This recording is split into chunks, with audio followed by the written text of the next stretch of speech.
Hey everyone, Ian here. So I've now owned the M1 Mac Mini for a full 6 months and I've never actually given a full review of it. So now seems as good a time as any to give my take on whether or not it's been a worthwhile upgrade for me as a developer. And hopefully it might help you out too if you're thinking of picking one up. So let's jump straight into things. Let's take a look at some of the things that I do. So I'm writing code and more recently producing content for my blog and YouTube channel with the Mac. And despite having a number of other machines, the Mini is always the one that I jump to first, basically due to the sheer variety of things it's able to cope with. Whether that's working in Visual Studio Code or messing around in the terminal, or more recently editing video in DaVinci Resolve, it handles most of this stuff in its stride. Now, a lot of that has to do with the software available on the Mac ecosystem and device compatibility with each of those particular workflows that I just mentioned are a bit more cumbersome on other platforms, on say Linux. So if I want to do something specific on Ubuntu and Windows, then I'll use them for that specific thing. But 95% of the time, I'm using the Mini for what I need to do. So one of the things I really like about the Mini is that it offers the most versatile collection of ports on the machine. So it's much more connections that are available on the other M1 options. As a quick review, it comes with 2 USB 4, so Thunderbolt, one HDMI 2, port and 2 USB-A along with a gigabit Ethernet, and even has a headphone jack. Compared to the M1 MacBook Air, which only features a paltry 2 USB 4s along with your headphone port, it's a pretty good alternative. On the M1 MacBook Air, one of them is going to be dedicated to power, whether that's through a display or otherwise, which the Mini actually has as a separate thing anyway. I originally bought the M1 Mini to replace a 2012 model that I had, so an Intel Mac Mini, which I've been really happy with over the last decade. So Macs are the go-to for web developers like myself, and despite this thing having several more ports available than its other M1 cousins, it is actually a step down from what I had on the 2012. So I've previously done a comparison video where I show how crammed the 2012 model was on the rear of it. Every bit of space was given over to a connection on that thing. So granted, those are older style ports, but I still think there's a lot of wasted space here that would be better served with, say, additional USB ports. I actually think that it's more likely that in the future we're going to end up seeing M1 Mac Minis like a Pro version, which a lot of people have talked about. They're going to add additional ports to them to kind of make people purchase these more expensive models. Of course, the USB ports allow the use of external displays, dongles or hard drives, which older connections wouldn't be able to do. So that means you're able to add things like external storage should you want to over USB 4, or use something like a dongle to add back in a number of USB-A style ports, or hook up a display. So I admit not having the SD cards that was present on the earlier Mac Mini, so the port on the back, is a bit of an annoyance, especially as I'm now using it more than ever to transfer media. However, this is able to be solved by the many docks that exist, or extension cables with docks on the end of them, or dongles rather. And being able to position those on the table where you like is quite good, because I can have these around the front of the machine. It means that I don't end up scrabbling around the back every time I need to transfer data, so it's kind of an upside to it as well. For myself, a big draw to the Mini is actually it's the least expensive M1 option. So the base model is only $699 either dollars or pounds, making it $300 or pounds less than a base model Air. 650 less than the iMac, where it's $1249, and 700 less than the MacBook Pro, so at $1299. In fact, that's actually when we're comparing the 7 GPU version of the Air iMac, so they will actually be slightly slower too, with the 8 GPU version only available on the more expensive models with upgrades. So I actually went for a 16 gigabyte, 1 terabyte version, partly because I picked up a refurbished version with this spec being one of the only available refurb ones at the time that had 16 gigs of memory. I also wanted to have quite a bit more space than I did with my 256 gig Intel Mini, as I found it was reaching the limits of what it could cope with, because Docker was basically eating up a lot of that internal space with the images. So it's worth noting that the Minis are regularly available through Apple's refurbished scheme, which is what I purchased it through, which I have a video on, along with a couple of ways you can get further discounts down in the video description below. Another really nice feature is that it's just a really nicely designed thing. It's really small, at just under 20 centimeters square, and that includes like the power supply as well. So on an Intel NUC, for instance, you get a massive power brick. The Mac Mini does not have that on it. Everything's enclosed in just this one piece of aluminium, and it's just over 3.6 centimeters high. So I'm therefore able to keep it in a really compact space, which I develop in under the stairs here. Which is in a little cubby hole in a monitorizer that I have. So I don't tend to move between spaces all that much once my workday's begun. So the Mac Mini is actually a really good fit for me, sitting in that space all day. But obviously if you're someone who works in many different environments and need to take your Mac with you, you probably should be looking at one of Apple's MacBooks. It's worth bearing in mind that obviously the Mini doesn't come with a display, keyboard or mouse, so you have to buy these. If you have them available, and that's great. I use Logitech MX Master stuff, which works really well for me, and switching between other devices. And I also really like to pick and choose what I use as my main monitor. So rather than being limited to, say, a 13-inch laptop, I like being able to have these huge displays and have multiple of them if I need to. It's also very possible to be able to move the Mac around, given that it's actually quite small, but you'll also need to move all your accessories too, or have a number of them in multiple spaces, so it's probably not something that you'd actually want to do that often. One of the features that I hear regularly touted about the M1 is that it's completely silent, with no reviewer able to ever hear it. And it's true, it's quiet, though I found that when I'm in my own room in quiet, I can hear it whirring away. So I'm sat an arm's length away from this machine, and I'm very much triggered by any background noise. So depending on whether you have sensitive hearing of me like a barn owl, this may not be your experience, but it's worthwhile noting that the fan noise, whilst extremely quiet, is still there. The one thing I've never had though is actually have the fan spin up to faster speeds, even when doing things, the most intensive tasks like building Docker images or rendering out huge video files.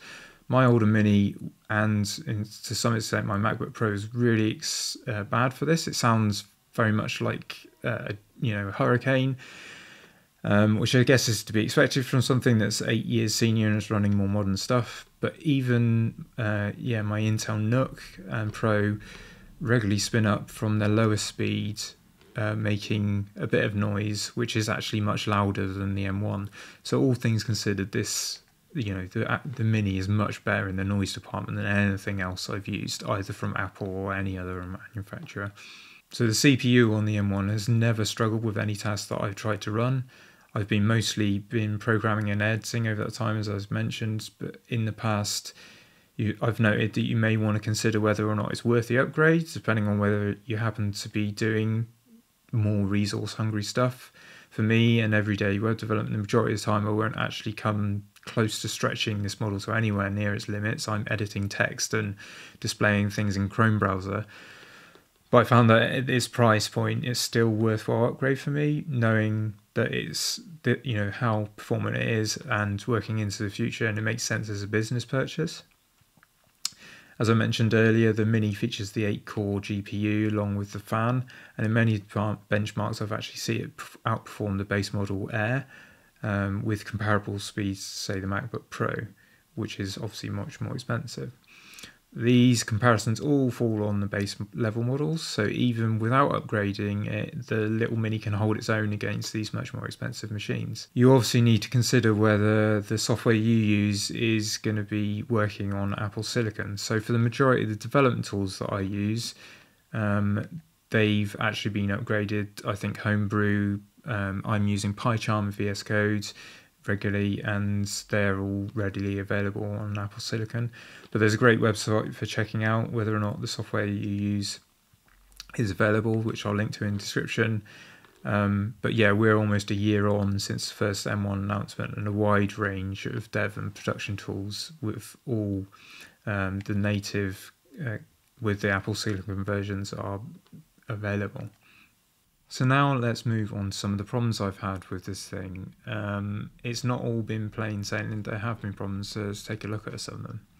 The earliest concerns were around Bluetooth connectivity, with reports of mouse and keyboard dropouts happening all the time. I actually got my Mac around March when the 11.2 release was surfacing of Big Sur, and I found that these connectivity issues didn't happen so much for me once that release had been, I downloaded it and installed. I've got both a Bluetooth keyboard and mouse and headphones, and I find that it does still happen on occasion, though I can actually get around it just by switching the connection between devices. So I don't often find it's a major issue, and I am actually sat, as I said before, very close to my Mac, so it may be to do with that as well. And one of the most frustrating issues I've had with my Mini is by far the compatibility I've had with my Dell S3221 QS monitor, which I purchased before the M1 was a thing, and yeah, it doesn't work well with it. I get an annoying flicker in certain situations where there's a big change between dark and light environments, and I've never found the source of the problem. Dell have essentially shrugged their shoulders at me and state that they've never stated it was Mac compatible. And the problem is that it's not obvious it's incompatible either. Unless you dig through reviews and forum comments and filter them for the particular model as well, it's really difficult to discover this. I've since tried to use it with the MacBook Pro 2, and actually I found the same issue on older versions of macOS and that particular model. So I've even enrolled in the beta program for macOS in order to see if updates will ever resolve it, but nothing over the past 6 months that I've done has fixed it. So it's really annoying. It only happens intermittently, and it just goes to show that the Macs are very fussy about what hardware they're happy with. And really, I've not actually had a problem with other Dell monitors until now, so it's really frustrating that this has happened. Grr. So if you're thinking of picking up the Mini or any Mac for that particular to go with a particular monitor, definitely check out whether your existing hardware is compatible before having to replace or put up with issues like this, like me. The final problem, I think, for some is actually the price Apple charges for these upgrades to custom spec versions of any of their Macs. So here in the UK, we're paying £200 for an 8GB of RAM or an extra 256GB of space, which is a really difficult pill to swallow, even when we're talking about making it as a business purchase. Where this is the biggest problem is the memory. The only place that you can purchase these upgrades is from Apple, due to them being soldered to the build when the machines are built. However, I've heard many editors are quite happy with using base model versions with 8GB, and they're using 4K footage all day long without the Mini breaking a sweat. So in that case, you could go and opt for the 8GB version from these other retailers like Amazon, etc. These upgrade prices aren't so much of an issue with storage, however, given that you can purchase a cheaper external drive and get comparable speeds over, say, USB 3.2. With the lower end options available, you could use something like, say, Samsung's T5 drives rather than Apple's internal storage to bump the amount of space you've got available. And with that external drive, you'll also be able to move it between machines and use it on other Apple devices potentially that you want to extend the storage of. So all things considered, would I recommend this as an upgrade to other developers? Yeah, I think it's been a really worthy upgrade to my development setup despite these annoying problems that I've had. I think if you're working in a situation similar to myself, where you aren't moving between environments all that much or heading to, say, coffee shops to work for an entire day, then it's a great option. I like being able to have the larger selection of connections available on the back there, and being able to use multiple external displays day to day, even though I'm not actually doing that right now. And the Mini fits with all of this, along with being a lot cheaper than, say, the alternative M1 models, and still having some of the best performance between any of them.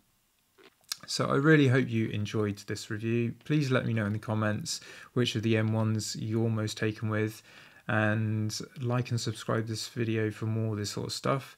Also, be sure to check out my other videos where on the M1 where I actually talk about getting a refurbished version from Apple and that whole experience. Alright, I'll speak to you in another video soon. Bye for now. So, of course, the USB ports allow... ports? It's just a problem with Macs, full stop.